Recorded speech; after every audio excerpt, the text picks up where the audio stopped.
اب میرے بھائیوں اگلی جو آیت ہے نا سورہ البقرہ کی آیت نمبر 164، اسے آیت الآیات کہا جاتا ہے، اس کا نام ہے ایسی آیت جس میں اللہ کی کئی آیات بیان ہوئی ہیں، اللہ کی قدرت کی نشانیاں،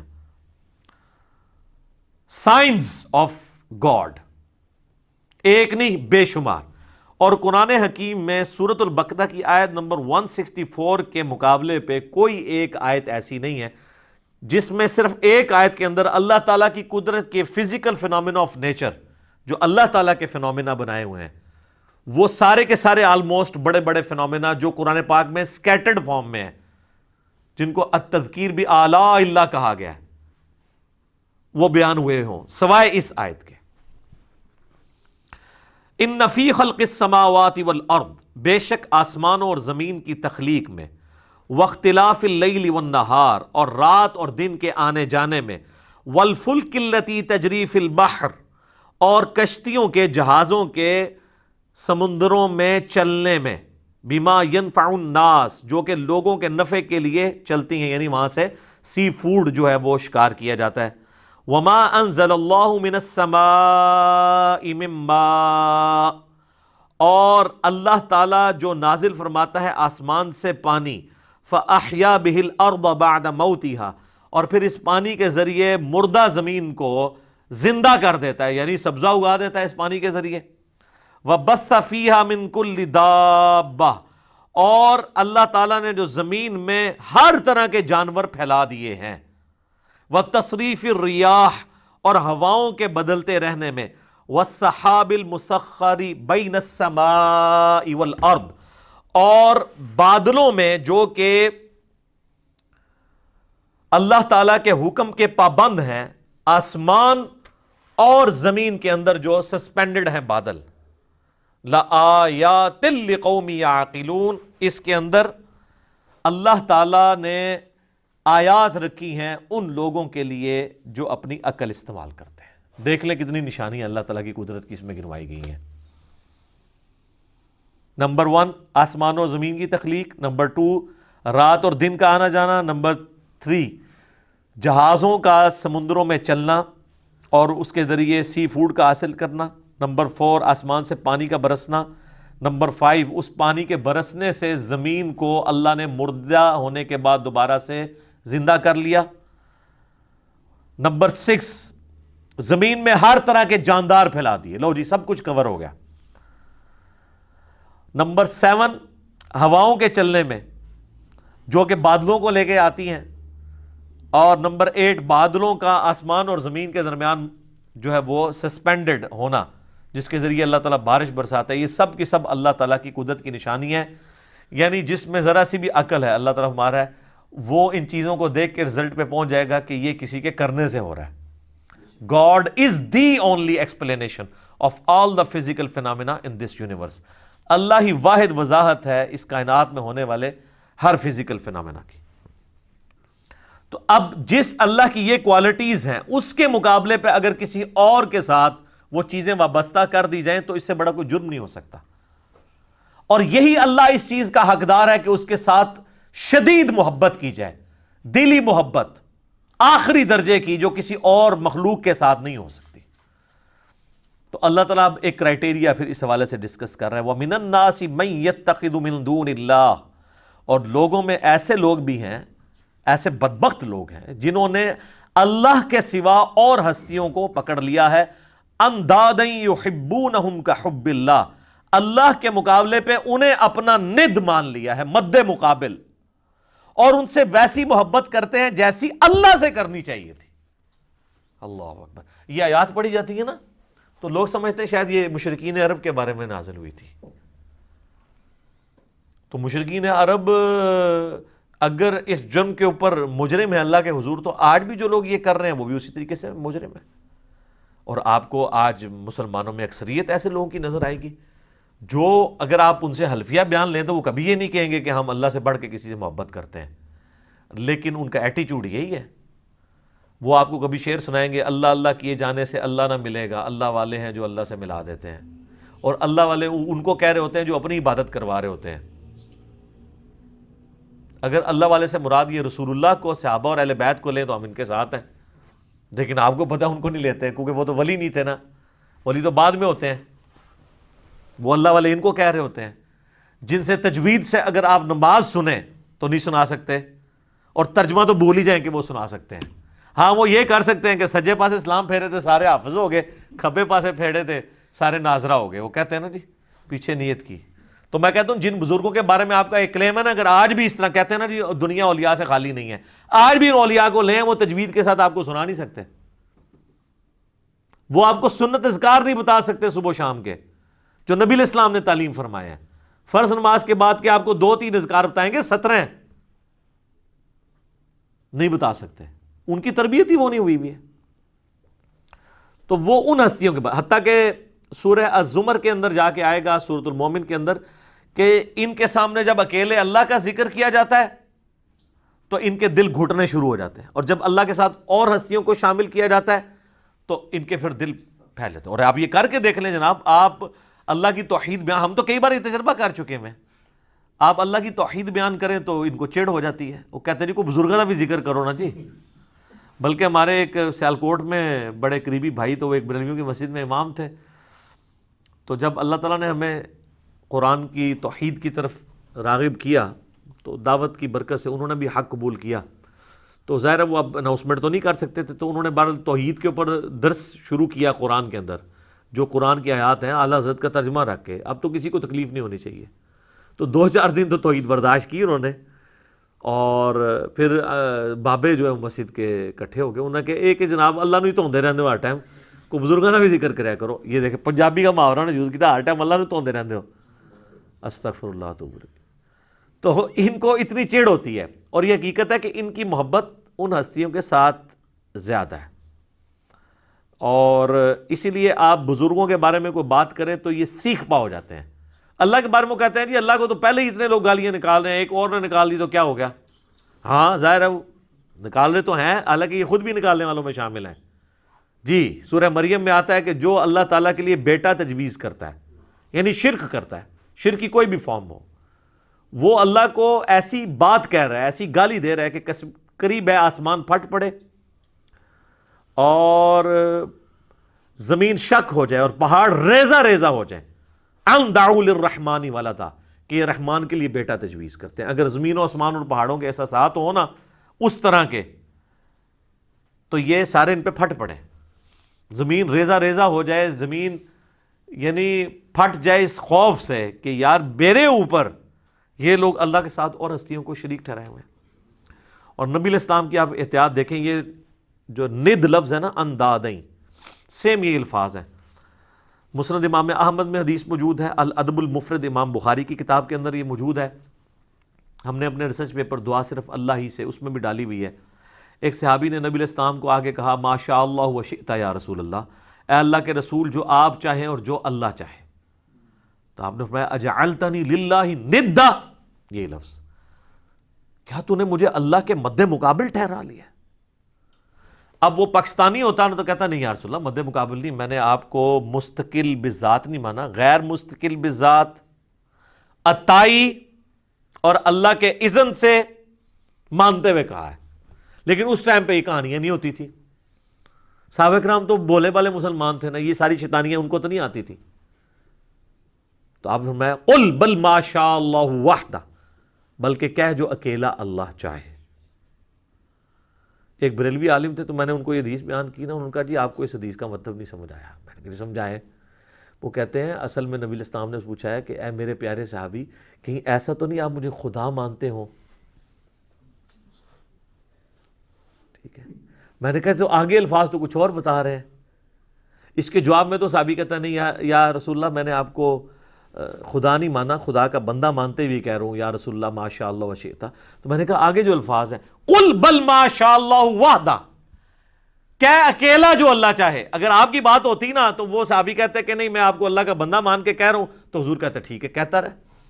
آپ تو بالکل الٹ بات کر رہے ہیں، نہیں مجھے نہیں شامل کرنا ذات، تکوینی امور میں نہیں کرنا، تقدیر سے جو ریلیٹڈ ہے۔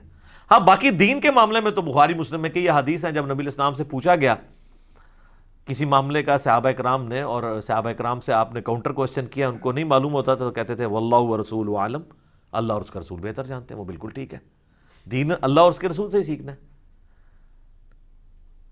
اور اسی کو سپورٹیو بخاری مسلم کی حدیث ہے کہ اللہ تعالیٰ عطا فرماتا ہے، میں تقسیم کرتا ہوں. وہ آدھی حدیث بیان کرتے ہیں، پوری حدیث اس طرح ہے کہ نبی صلی اللہ علیہ وآلہ وسلم نے فرمایا اللہ تعالیٰ جس کے ساتھ خیر اور بھلائی کا ارادہ فرماتا ہے اس سے دین کی فقہ عطا فرما دیتا ہے. اور اللہ دیتا ہے اور میں تو تقسیم کرنے والا ہوں.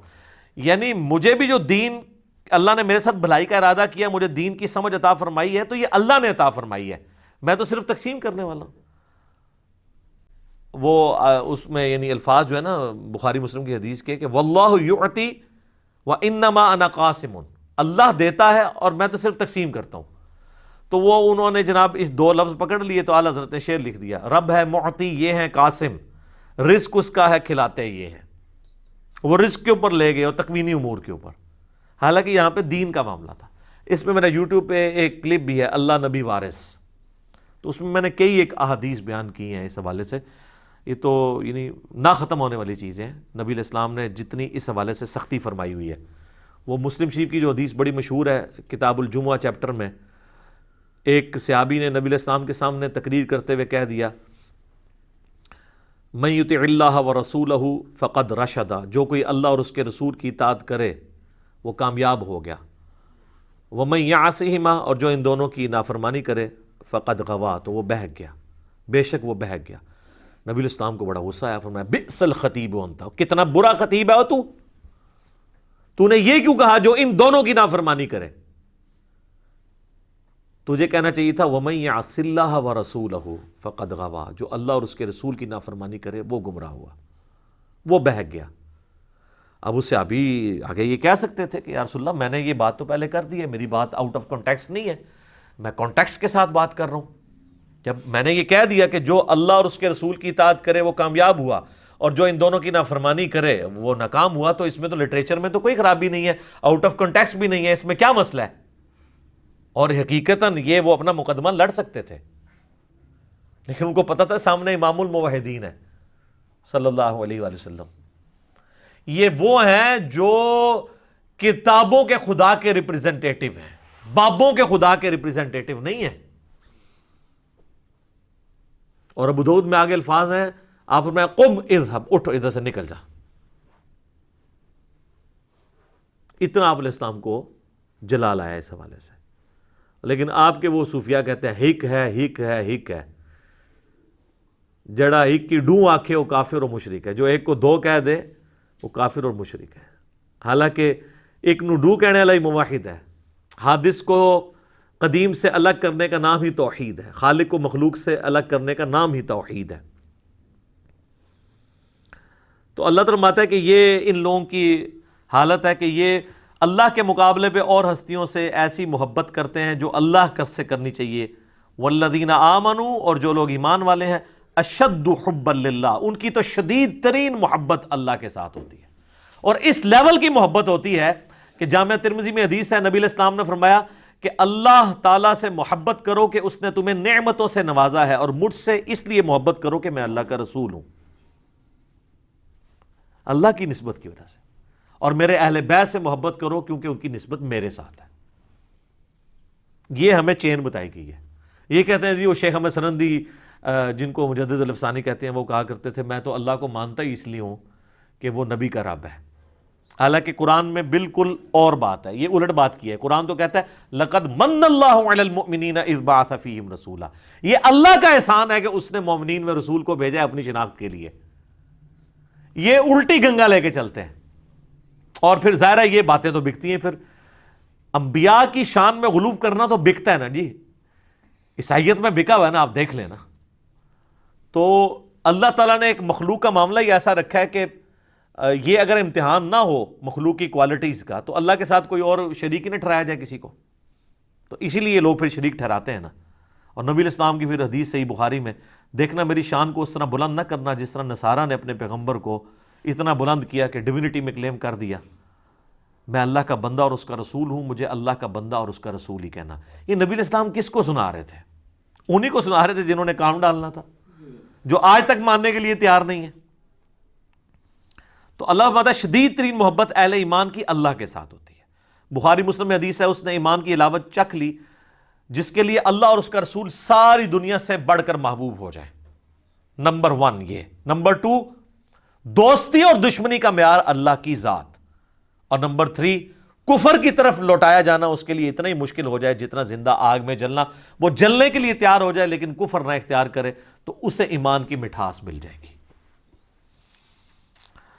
اب اللہ تعالیٰ غصہ فرما رہے ہیں ان کے اوپر کہ جو لوگ اس طرح کی محبت رکھتے ہیں نا اللہ کے مقابل اور ہستیوں کے ساتھ، تو اللہ بتا وَلَوْ يَرَ الَّذِينَ ظَلَمُوا إِذْ يَرَوْنَ الْعَذَابَ، کاش یہ ظالم لوگ وہ وقت دیکھ لیں جب یہ اپنی آنکھوں سے عذاب کو دیکھیں گے، ان القوت للہ جمیعا، تو قیامت کے دن ان کو یہ پتہ چل جائے گا کہ ساری قوتوں کا مالک تو اللہ ہے۔ آپ بے شک کہتے رہے میں اس ٹائم تک جنت ہی نہیں ورنہ جو تک سارے نہ لے جائیں۔ ہاں دوزخ میں کے لیے یہ شرط ہو سکتی ہے کہ جن جن کو میں نے گمراہ کیا جب تک میں دوزخ میں ان کو نہیں لے جاتا تو میں نے دوزخ میں جانا، یہ تو بات بالکل ٹھیک ہوگی۔ جنت اللہ کوئی نہیں پائی جی۔ بخاری مسلم میں حدیث ہے میری بیٹی فاطمہ اس بات پہ نہ اکڑنا کہ اللہ کے نبی کی بیٹی ہو، اگر اللہ نے پکڑ لیا تو میں اللہ کے حضور تیرے کچھ کام نہ آؤں گا۔ پھر حضور نے اپنے چچا کو بھی کہا کہ عباس میرے چچا میرے مال سے جو لینا ہے لے لے، اے میری پھوپھی صفیہ میرے مال سے جو کچھ لینا ہے لے لے، اگر اللہ نے پکڑ لیا میں تیرے کچھ کام نہیں آؤں گا۔ وَأَنَّ اللَّهَ شَدِيدُ الْعَذَابِ، اور بے شک اللہ تعالی عذاب دینے میں بہت سخت ہے۔ تو یہ قیامت والے دن ہی پتہ چلے گا کہ اللہ تبارک و تعالیٰ اپنے معاملات میں کتنا سخت ہے۔ جب یہ عذاب دیکھیں گے تو ان کو خود پتہ چل جائے گا، اور اس وقت ان کی حال کیا ہوگی۔ ابھی تو یہ بابوں کے نعرے مار رہے ہیں نا، ادھر انہوں نے کہنا یا اللہ بابا نو پہلے جڑا نا چونک دو زخیش۔ وہ کیسے؟ اِذْ تَبَرَّأَ الَّذِينَ اتُّبِعُوا مِنَ الَّذِينَ اتَّبَعُوا، جب بیزار ہو جائیں گے وہ لوگ جن کی تابعداری کی گئی ان سے جو تابعداری کرتے رہے۔ ظاہر ہے وہ بیچارے کیا کریں گے، ادھر تو دنیا میں لیڈر بنے ہوئے تھے، کہتے تھے ساڑھے مرید ہو جاؤ تو جنت میں لے جائیں گے۔ تو اللہ تمہارا یہ سارے جو بزرگ بابے ہیں نا وہ اپنے مریدوں کہیں گے بھائی اپنا اپنا پر ہی نبھاؤ، سانو تو اپنی فکر پئی ہے آج۔ جب وہ عذاب دیکھیں گے وَتَقَطَّعَتْ بِهِمُ الْأَسْبَابُ، ان کے سارے تعلقات آپس میں ٹوٹ جائیں گے، پیری مریدی ختم، بیعت ٹوٹ جائے گی، تجدید بیعت بھی نہیں ہو سکتی۔ وَقَالَ الَّذِينَ اتَّبَعُوا، تو پھر جب وہ یہ مرید یہ دیکھیں گے نا جو اتباع کرنے والے تھے وہ کہیں گے لَوْ أَنَّ لَنَا كَرَّةً، کاش ہم دنیا میں ایک دفعہ دوبارہ چلے جانا، پھر تو انہوں پوچھ لیں گے تسی تاڑے نعرے مار مار کے تو انہوں چندے دے دے کے فَنَتَبَرَّأَ مِنْهُمْ كَمَا تَبَرَّؤُوا مِنَّا، تو ہم بھی تم سے بیزاری دنیا میں ظاہر کریں گے جس طرح آج تم ہم سے بیزار ہو رہے ہو نا۔ اگر دنیا میں دوبارہ جانا نصیب ہو جائے نا تو ہم اب دنیا میں گئے نا تو ہم انجینئر صاحب کی ویڈیوز ہی دیکھا کریں گے۔ ظاہر ہے یہ نعرہ کون لگا رہا ہے کہ نہ میں وہابی نہ میں بابی، میں ہوں مسلم علمی کتابی۔ بابوں سے لانے برات کون کروا رہا ہے؟ جو نبی علیہ السلام کی مبارک دعوت کو لے کے چل رہا ہے، اور آپ سے ریکویسٹ کرتا ہے کہ مرنے سے پہلے اے مسلمان کر لے اس پہ غور، کتابوں کا خدا اور ہے، بابوں کا خدا اور۔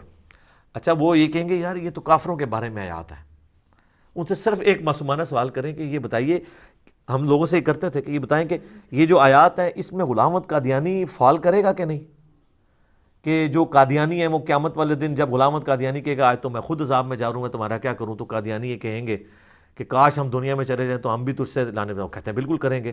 تو ہم کہتے ہیں غلام احمد قادیانی تو قرآن کے نزول کے 1300 سال بعد آیا ہے، تو اس میں تو نہیں ذکر، یہ تو مشرکین عرب کے بارے میں آیات ہے۔ تو وہ کہیں گے نہیں مسئلہ یہ ہے کہ جو بھی کرے گا تو آڑے نہیں کرتے۔ ہم کوئی بات کر دیں کہ اللہ کے فضل سے ہم نے یہ بات سمجھائی ہے بڑے اعتماد کے ساتھ، کہتے ہیں میں کرتا ہے وہ آپ کے، تو میں کہتے ہیں کہ سارے اولیاء کی گردن پہ میرا پاؤں ہے، آپ کہتے ہیں سبحان اللہ، حالانکہ آپ کہنا چاہیے لعنت اللہ۔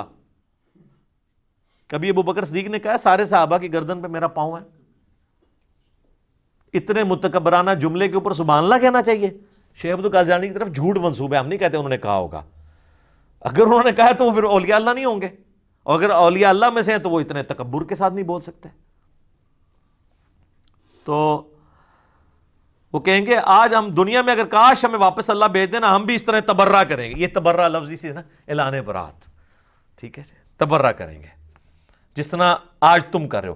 کذالک یریہم اللہ اعمالہم حسرات، یوں ہی اللہ تعالیٰ ان کے برے اعمال ان کے سامنے کر دے گا اس حال میں کہ وہ پشیمانی میں ہوں گے، علیہم ان کے لیے، وما ہم بخارجین من النار، والعیاذ باللہ تعالی، اور وہ کسی صورت آگ سے نکل نہیں پائیں گے۔ اللہم اجرنا من النار، اللہم انی اعوذ بک من عذاب جہنم ومن عذاب القبر ومن فتنة المحیا والممات ومن شر فتنة المسیح الدجال، ربنا اصرف عنا عذاب جہنم ان عذابها کان غراما، آمین۔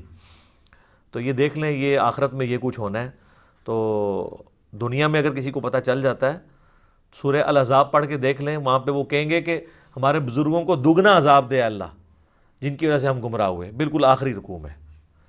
تو آپ یہ قادیانیوں کی تو میں نے ورسٹ مثال دی ہے، آپ دیوبندیوں سے اگر پوچھ لیں کہ یہ احمد صاحب بریلوی صاحب کے ماننے والے ان کے بارے میں یہی کہیں گے، بالکل کہیں گے، اور بریلویوں سے پوچھے کہ اشرف تھانوی صاحب کے ماننے والے قیامت الدین یہی کہیں گے، بالکل کہیں گے۔ تو یہ تو اجماع ہی ہوا ہے اس کے اوپر، بزرگوں سے تبرہ کرنے پہ۔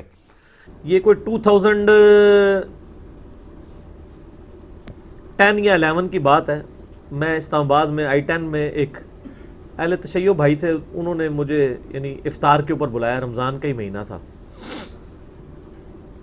کچھ 7-8 ان کے بھائی بیٹھے ہوئے تھے، وہ خود بھی بہت بڑے عالم دین ہیں، میں نام نہیں لیتا پھر وہ ایک پرسنل بات ہو جائے گی۔ تو وہاں پہ بیٹھے ہوئے نا یہی استانت کا مسئلہ چھڑ گیا۔ میں نے کہا یا علی مدد نہ کہیں، آپ ویسے مولا علی سے محبت کا اظہار کریں لیکن مدد کے لیے نہ پکاریں۔ تو وہ کہنے لگے نہیں، ہم تو ان کو وسیلہ اور توسل سمجھتے ہیں، اللہ ہی کو پکارتے ہیں ہم، لیکن یا علی مدد کا مطلب آپ کو سمجھ نہیں آیا۔ میں نے کہا یار مجھے اردو نہیں آتی ہے، مجھے عربی نہیں آتی ہے۔ وہ کہتے ہیں یا علی مدد کا مطلب یہ ہوتا ہے کہ اے اللہ ہماری مدد کر علی کے وسیلے سے۔ میں نے کہا یہ تو نہیں ہے، اس کے لیے تو یہی جملہ بولا جائے گا جو آپ بول رہے ہیں، آپ تو ڈائریکٹ یہ الفاظ استعمال کرتے ہیں، یا اہل سنت کے ہاں لوگ یا شیخ عبد القادر جیلانی المدد کہہ رہے ہوتے ہیں، تو یہ تو منع ہے۔ پھر وہ خیر تھوڑا کھل کے سامنے ہے، وہ کہنے لگے دیکھیں نہیں قرآن میں بھی تو آیا نا وَاسْتَعِينُوا بِالصَّبْرِ وَالصَّلَاةِ، صبر اور نماز کے ذریعے مدد چاہو۔ میں نے کہا آگے بھی پڑھو نا ان اللہ مع الصابرین، تو میں نے کہا اس کا مطلب کیا ہے؟ کہتے ہیں دیکھیں نہیں صبر اور نماز بھی تو غیر اللہ ہے۔ تو میں نے کہا اگر صبر اور نماز غیر اللہ اور اس کی مدد مانگی جا رہی ہے تو پھر آپ صبح و شام کہتے ہیں المدد یا نماز، المدد یا صبر، میری مدد فرمائیے، کہتے ہیں نہیں۔ تو میں نے کہا کیا مطلب ہوا اس کا؟ پھر کہتا ہے اس کا مطلب ہے آپ نماز پڑھو تو اللہ کی مدد آ جائے گی۔ میں نے کہا ہاں یہی مطلب ہے نا، تو مولا علی کی سنت پہ چلو، مولا علی کے طریقے کے اوپر چلو تو اللہ کی مدد آ جائے گی، مولا علی کو تو نہ پکارو۔ کوئی کہتا ہے المدد یا نماز، المدد یا صبر، اچھا پھر کہتے ہیں جی ہاں یہ تو بات سمجھ آ گئی، بتائیں ممانعت کہاں ہے؟ پھر میں نے سورہ نمل کی وہ آیت پڑھی، امن یجیب المضطر اذا دعا ویکشف السوء ویجعلکم خلفاء الارض االہ مع اللہ قلیلا ما تذکرون۔ میں نے کہا اس آیت میں واضح آیا ہے کہ جو اللہ کے علاوہ کسی اور کو دعا کے لیے پکارنا سمجھتا ہے نا، وہ اسے خدا بنائے ہوئے ہے، معبود بنائے ہوئے ہے، کیونکہ اللہ تو کہہ رہا ہے کیا اللہ کے ساتھ کوئی اور الہ بھی ہے جس سے دعا مانگو؟ میں نے کہا یہ واضح ثبوت ہے کہ یہ شرک ہے۔ اچھا وہ آئے مائے شائیں کرنا شروع ہو گئے، لیکن وہاں جتنے 7-8 شیعہ بھائی باقی بیٹھے تھے نا، میں نے قرآن بھی انہی کا منگوایا، میں نے کہا جی مجھے بتائیں، انہوں نے کہا نہیں جی انجینئر صاحب آپ کی بات بالکل صحیح ہے، جو دلائل ہے نا وہ یہی، قرآن کی آیت تو یہی بتاتی ہے۔ تو الحمدللہ کئی لوگ دعوت قبول کر لیتے ہیں، اگر کوئی ہٹ دھرمی پہ اتر آئے تو اس کا تو کوئی علاج نہیں، ہم تو صرف بات پہنچا سکتے ہیں۔ باقی میں نے محنت کر کے ایک لیکچر بھی ریکارڈ کروا دیا ہے، مسئلہ نمبر 3 دعا صرف اللہ ہی سے، میری زندگی کے بہترین لیکچرز میں سے وہ ہزاروں لوگوں کی عقیدہ توحید کی اصلاح کا سبب بنا ہے، جس میں نے اپنا یہ ریسرچ پیپر نمبر 3 دعا صرف اللہ ہی سے، اس کو میں نے باقاعدہ اس میں پڑھایا ہے، پورے ریسرچ پیپر کو 8 پیجز پہ سارے شیطانی وسوسے جو عقیدہ استانت کے حوالے سے یہ پیش کرتے ہیں میں نے سب کے سب کور کیے ہیں۔ پچھلے دنوں میرا ایک کلپ اپلوڈ ہوا ہے یا رسول اللہ انظر حالنا پہ صحیح عقیدہ، وہ بھی آپ دیکھ سکتے ہیں۔ دعا صرف اللہ ہی سے مسئلہ نمبر 3 دیکھیں، اور اسی کی ایکسٹینشن ہے مسئلہ نمبر 43 وسیلہ اور توسل کے صحیح احکام و مسائل۔ تو انشاءاللہ تعالی عقیدہ توحید کے حوالے سے آپ کی اصلاح ہو جائے گی انشاءاللہ۔